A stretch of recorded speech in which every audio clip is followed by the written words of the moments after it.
انسانوں کے نام افزار Rehan, UN human rights declaration اور تزادستان، پبلشڈ ان ڈیلی جنگ۔ 10 دسمبر پوری دنیا میں یونیورسل ہیومن رائٹس ڈے کی حیثیت سے منایا جاتا ہے، اور نوبل پرائز ونرز کا اعلان بھی اسی روز ہوتا ہے، کیونکہ اس روز 30 آرٹیکلز پر مشتمل یونیورسل ہیومن رائٹس چارٹر یا ڈکلیریشن کی منظوری دی گئی تھی۔ 1945 میں دوسری بدترین و ہولناک عالمی جنگ کے اختتام پر لیگ آف نیشن کی جگہ جہاں 24 اکتوبر کو امریکی قیادت میں UN کی بنیاد رکھی گئی، وہیں اس کے ضوابط طے کرتے ہوئے عالمی انسانی حقوق کے چارٹر یا دستور و منشور پر کام کا آغاز کر دیا گیا۔ اس مقصد کے تحت ایک 8 رکنی کمیٹی تشکیل دی گئی، جس میں اس وقت کی تقریباً تمام عالمی طاقتوں، امریکہ، برطانیہ، France, Soviet union, China, Canada اور آسٹریلیا کے علاوہ لبنان سے ایک نمائندہ لیا گیا۔ اس کمیٹی کی سربراہی سابق امریکی صدر روزویلٹ کی شریک حیات ایلینور روزویلٹ نے کی۔ کمیٹی نے اپنا پہلا مسودہ ستمبر 1948 کو بمقام جنیوا پیش کیا، جس کی منظوری 10 دسمبر 1948 کو پیرس میں دی گئی۔ تب کے 58 ممالک میں سے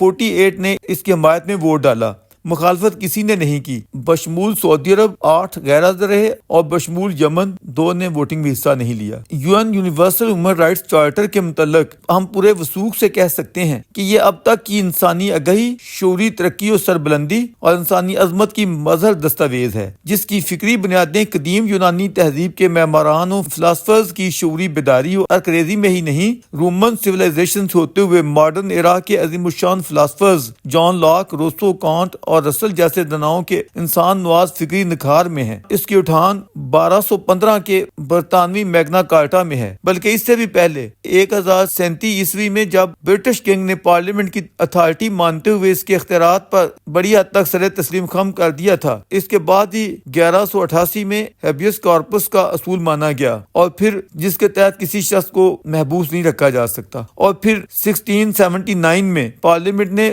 بل آف رائٹس منظور کرتے ہوئے کنگڈم پر بندشیں لگائیں۔ اس کا کریڈٹ انقلاب فرانس کے ساتھ ساتھ امریکی آئین کے معماران کو بھی جاتا ہے۔ جارج واشنگٹن، تھامس جیفرسن اور انسانی غلامی اور فروخت کا خاتمہ کرنے والے عظیم امریکی صدر ابراہیم لنکن اور پھر صدر روزویلٹ بھی نمایاں ہیں۔ اس حوالے سے UN ہیومن رائٹس چارٹر کا امریکی آئین سے تقابلی جائزہ لیا جا سکتا ہے۔ مجموعی طور پر ہم یہ کہہ سکتے ہیں کہ انسانی حقوق کا 30 آرٹیکلز پر مشتمل یہ چارٹر جدت و قدامت کا امتزاج اور انسانی شعوری و تہذیبی ارتقاء کا مظہر و عکاس ہے، اور یہ ارتقاء جامد نہیں ہوا بلکہ وقت کے ساتھ جنیوا کنونشن، مستقبل کے انسانی حقوق کی دستاویزات، اعلامیوں اور معاہدوں کے ذریعے ان میں نکھار آ رہا ہے، جو شعوری ارتقاء کے ساتھ آگے بڑھتا رہے گا۔ درویش یہ کہہ سکتا ہے کہ آج کی ڈیموکریٹ، لبرل، سیکولر، مہذب دنیا کا ایمان اگر ہیومینٹی ہے اور اس کا ٹارگٹ عالمی امن، انسانی بہبود اور تعمیر و ترقی کے ذریعے عالمگیر ہیومن سوسائٹی یا برادری کا قیام ہے، تو یونیورسل ہیومن رائٹس چارٹر اس کی مقدس ترین دستاویز یا کتاب ہے، جس کا نفاذ اور پھیلاؤ جس طرح UN کی ممبر تمام ریاستوں کا اولین فریضہ ہے، اسی طرح ان ریاستوں کے تمام اداروں اور شہریوں کی ذمہ داری ہے کہ انسانی شعور کی مراج و مظہر دستاویز میں طے کیے گئے آدرشوں کی مطابقت میں اپنے اپنے معاشروں کو ڈھالنے کے لیے تگ و دو کریں اور اپنا حصہ بقدر جسہ ڈالیں۔ انسانیت کی راہ میں حائل ہونے والے جبر و دہشت اور قدامت پسندی کے اندھیروں سے تب تک لڑیں جب تک جیو اور جینے دو کے اصول پر دنیا شعوری روشنی سے منور نہیں ہو جاتی۔ اس کرۂ ارضی کی یہ واحد دستاویز ہے UN کے تحت جس کے 500 زبانوں میں تراجم کیے گئے ہیں، اور ممبر ریاستوں کی یہ ذمہ داری ٹھہرائی گئی ہے کہ وہ اسے اپنے تعلیمی نصاب کا حصہ بناتے ہوئے ذرائع ابلاغ کے ذریعے اس کا بھرپور پھیلاؤ کریں، ہر اہم مقام پر اس کی اشاعت کی جائے، چوکوں، چراہوں، ریسٹورنٹس، ہر جگہ اس کو پھیلایا جائے۔ جی چاہتا ہے کہ یہاں ہیومن رائٹس ڈکلیریشن کی ایک ایک شق کا تفصیلی جائزہ پیش کیا جائے، لیکن مختصر کالم میں یہ ممکن نہیں، لہٰذا اپنے نونہالوں کو یہ مشورہ ہے کہ وہ اس کے دیباچے سے لے کر ایک ایک آرٹیکل تک کی سٹڈی کریں اور جائزہ لیں کہ آج 21ویں صدی کا ربع حصہ گزرنے کے بعد بھی بسیط قوم ہم لوگ کس پستی میں کھڑے ہیں۔ یونیورسل چارٹر کی پہلی شق میں ہی کہا گیا ہے کہ تمام انسان حقوق اور عزت کے اعتبار سے برابر اور آزاد پیدا ہوئے ہیں، انہیں ضمیر اور عقل عطا کیے گئے ہیں تاکہ وہ باہم برادرہڈ قائم کریں۔ آگے ہے کہ ہر شخص ان تمام حقوق اور آزادیوں کا حقدار ہے جو اس ڈکلیریشن میں بیان کی گئی ہیں، بلا امتیاز رنگ،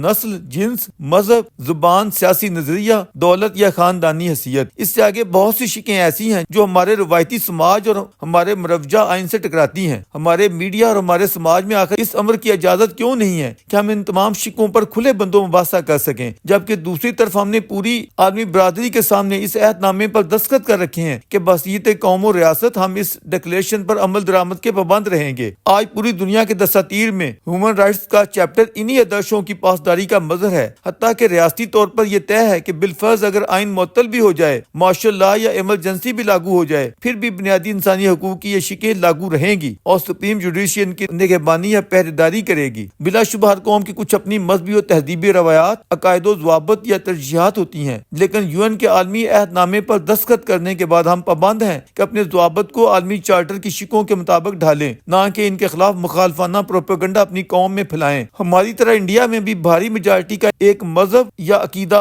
صدیوں بلکہ کئی ہزار برسوں سے موجود تھا اور موجود ہے، لیکن اس کے باوجود بھارتی آئین سازوں نے ان مقدس عقائد کی پرواہ کیے بغیر جو انڈین آئین تخلیق کیا، اس میں UN ہیومن رائٹس چارٹر کی بلتری کو تسلیم کرتے ہوئے کوئی ایک شک بھی ایسی نہیں رکھی جو اس سے ٹکراتی ہو۔ اسی کی برکت سے ان کے سماج میں کئی طوفانوں کے باوجود ایک نوع کا استحکام ہے۔ وہاں ہماری طرح بندوق بردار ریاست پر چڑھ نہیں دوڑتے اور نہ کبھی مارشل لا لگا ہے۔ آخر ہمارے آئین سازوں نے اس نوع کا اہتمام کیوں نہیں کیا؟ یہ لکھنا کیوں ضروری سمجھا کہ یہاں کوئی قانون فلاں عقیدے سے ہٹ کر یا اس کے خلاف نہیں بن سکتا، حالانکہ لکھا یہ جانا چاہیے تھا کہ یہاں کوئی قانون UN universal human rights charter کے خلاف نہیں بن سکتا۔ اگر ہمارے روایتی سماج میں ایسی کچھ بے اعتدالیاں ہیں تو انہیں UN چارٹر میں بیان کردہ عالمگیر انسانی حقوق کی مطابقت میں ڈالا جائے گا۔ آج نہیں تو کل بالآخر ہمیں اسی انسان نواز اصول پر آنا پڑے گا، ورنہ ہماری حالت اس سے بھی بدتر ہو جائے گی جس سے آج ہم سب گزر رہے ہیں، اور ہماری باشعور نوجوان نسل اس تزادستان کو چھوڑ کر یورپ اور امریکہ بھاگ جانا چاہتی ہے۔ کوئی ایجوکیٹڈ نوجوان یہ نہیں چاہتا کہ وہ عربستان، افغانستان یا ایران کے خالص اسلامی معاشروں میں جا بسے اور وہاں اسلامی زندگی گزارے۔ آخر کیوں؟